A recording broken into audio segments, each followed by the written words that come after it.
Good morning बच्चों, मेरे YouTube channel Google बाबा में आपका स्वागत है। आज हम पाठ 16 करेंगे और यह अंतिम पाठ है। किसका? तो पाठ 16 है कपट मृग। यह सरस्वती शिशु विद्या मंदिर का कक्षा 6 का हिंदी का पाठ पुस्तक है और यह पाठ पुस्तक का अंतिम पाठ है। तो चलिए इसको हम लोग शुरू करते हैं। इसमें जो पंक्तियाँ चौपाइयाँ दी हुई हैं, इसकी रचना तुलसीदास जी ने की थी। यह कवि राम भक्त थे। आगे देखते हैं इसके प्रश्न उत्तर। आप यहाँ शब्दार्थ भी देख सकते हैं, याद करना होगा। वैसे मैं अब हर चैप्टर का, हर पाठ का मैं जो कहानी है उसको भी डिस्कस करूँगा। कहानी भी पढ़ के आपको सुनाऊँगा ताकि जिसके पास बुक नहीं है, किताब नहीं है, वो भी अच्छा से पढ़ सके। यहाँ देख लीजिए, याद करना होगा। हाँ, चलिए अब अभ्यास देखते हैं। अब तो अभ्यास के प्रश्नों में सबसे पहले है मौखिक प्रश्न, फिर है लिखित प्रश्न, फिर है अर्थ ग्रहण संबंधी प्रश्न, उसके बाद है पंक्तियों का सरलार्थ करना है, यहाँ पर दिया हुआ है। उसके बाद फिर आपको है बहुवैकल्पिक प्रश्न दिया हुआ है। इसके बाद है मूल्य परक प्रश्न है। मूल्य परक प्रश्न के बाद आपका है भाषा अध्ययन है। इसमें भी देख लीजिए क्वेश्चन है, इसमें पर्यायवाची शब्द ढूंढना है। उसके बाद है विलोम शब्द है और उसके बाद भी थोड़ा सा आगे हम किए हैं, ये है कोडिंग डिकोडिंग में, जिसमें वर्ग पहेली है। तो चलिए शुरू करते हैं। मौखिक प्रश्न में पहला प्रश्न है प्रस्तुत चौपाइयाँ किसके द्वारा लिखी गई हैं? तो उत्तर है प्रस्तुत चौपाइयाँ कवि तुलसीदास जी द्वारा लिखी गई हैं। दूसरा है दशानन रावण और मारीच कहाँ गए? दूसरा का उत्तर है दशानन रावण और मारीच पंचवटी वन में गए, जहाँ श्री राम, लक्ष्मण और सीता रह रहे थे। सोने का मृग कौन बना? तो उत्तर है सोने का मृग मारीच बना। सीता चौथा का है सीता जी किसे देखकर मोहित हुई? चौथा का उत्तर है सीता जी मृग यानी हिरण को देखकर मोहित हुई। इसके बाद लिखित प्रश्न देखते हैं। लिखित प्रश्न में पहला है मारीच कौन था? रावण उसके पास किस उद्देश्य से गया था? तो उत्तर है मारीच एक मायावी राक्षस था और मारीच रावण का इस तरह से एक तरह से मामा भी लगता था। तो मारीच एक मायावी राक्षस था। सीताहरण में वह सहयोग करे इसलिए रावण उसके पास गया था। रावण चाहता था कि मारीच राम लक्ष्मण को कुटिया से दूर ले जाए, तब वह सीता जी का हरण आसानी से कर सकेगा। उसके बाद में देखिए आप, ये पहला हो गया।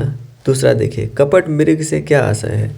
तो दूसरा का उत्तर है कपट मृग, यहाँ पर होगा, यहाँ पर मृग लिखा गया है, यहाँ पर मृग कीजिएगा, मेरी मृग, इस तरह से यहाँ मृग लिखा हुआ है ना, ये देखिए, उसी तरह से यहाँ भी कपट मृग होगा।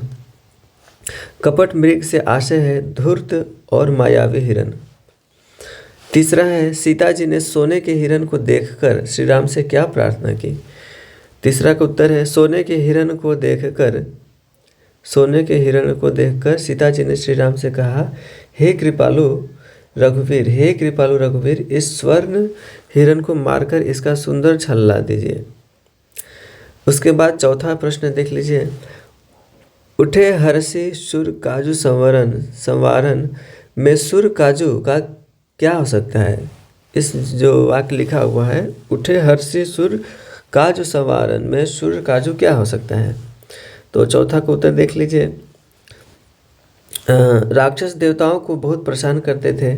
श्री राम का अवतार राक्षसों को मारकर देवताओं को रक्षा करने के लिए ही हुआ है। यहाँ सुर काजू जो प्रश्न में दिया हुआ है, सुर काजू का क्या आशय है? तो सुर काजू का आशय है राक्षसों को मारकर देवताओं की रक्षा करने से है। ठीक है, चलिए अब आगे हम लोग पढ़ते हैं। पांचवा देखिए, हिरण को मारने के चलने से पहले श्री राम ने क्या क्या तैयारियां की? तो हिरण को मारने जब जा रहे थे तो उससे पहले श्री राम, पांचवा देख लीजिए, हिरण को मारने जाने से पूर्व श्री राम ने अपने भगवा रंग के वस्त्र को कमर में बांधा, धनुष बांध लिए और लक्ष्मण जी को समझाए कि वन में बहुत मायावी राक्षस विचरण करते हैं, तुम सीता जी की सुरक्षा करना, उनकी रक्षा करना। पांचवा हो गया उसके बाद में है अर्थ ग्रहण संबंधी प्रश्न। तो इसमें क्या दिया हुआ है, यहाँ पद्यांश दिया हुआ है, इसको पढ़ना है, उसके बाद में इसका उत्तर देना है। तो पद्यांश पढ़ लेते हैं एक बार। सीता परम रुचिर मृग देखा, अंग अंग सुम नोहर वेशा।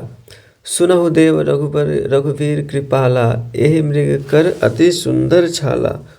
तो पहला प्रश्न है, उपरोक्त पंक्तियों की रचना किसने की? तो इसकी रचना गोस्वामी तुलसीदास जी ने की थी। सीता जी ने कैसा मृग देखा? तो सीता जी ने, यहाँ देखिए दूसरा उत्तर यहाँ लिखे हैं, सीता जी ने परम सुंदर हिरण को देखा। यहाँ पर हिरण को आप यहाँ पर मूर्धन्य न भी लिख सकते हैं, कहीं मूर्धन्य न दिया हुआ है, कहीं ये दिया हुआ है, या फिर मृग भी लिख सकते हैं। सीता जी ने परम सुंदर हिरण देखा, जिसके अंग अंग की छटा अत्यंत मनोहर थी। आप यहाँ हिरण की जगह मृग, जो प्रश्न में दिया हुआ है इस तरह से मृग, यहाँ देखिए सीता जी ने कैसा मृग देखा, तो आप इसको मृग भी लिख सकते हैं हिरण की जगह काट कर। तो सीता जी ने परम सुंदर मृग को देखा, जिसके अंग अंग की छटा अत्यंत मनोहर थी। इसके बाद तीसरा प्रश्न देखिए, सीता जी ने मृग को देखकर श्री राम से क्या कहा?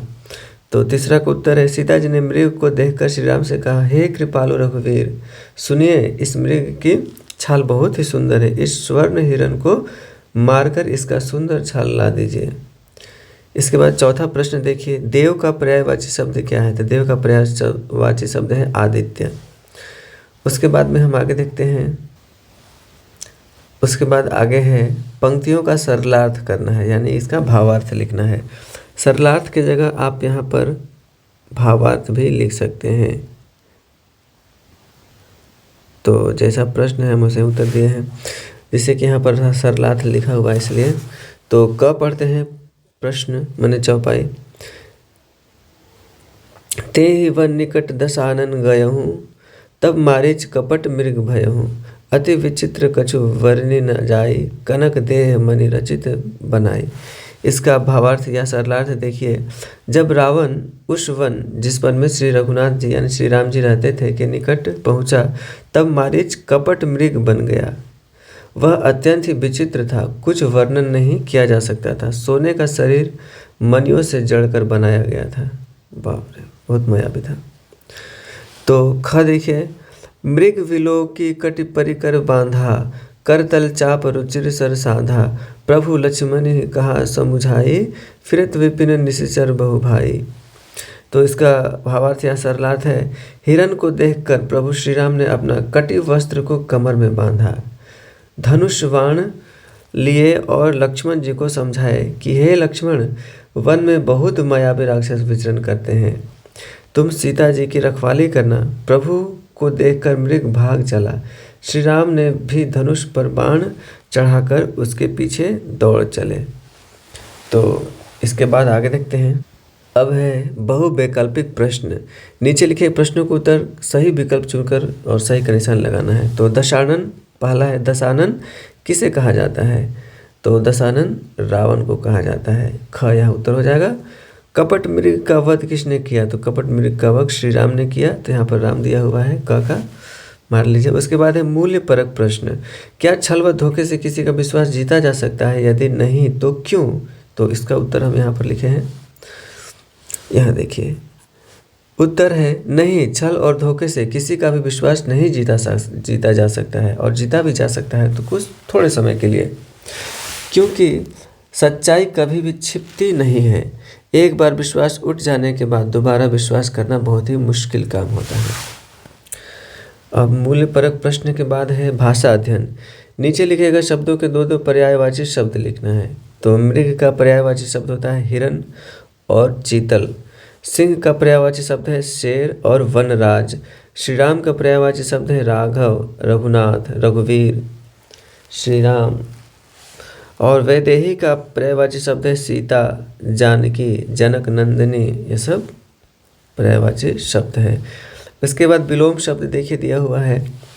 देव का विलोम शब्द होता है दानव। निकट का विलोम शब्द होता है दूर। कपट का विलोम शब्द होता है निष्कपट। और सुंदर का विलोम शब्द होता है कुरूप।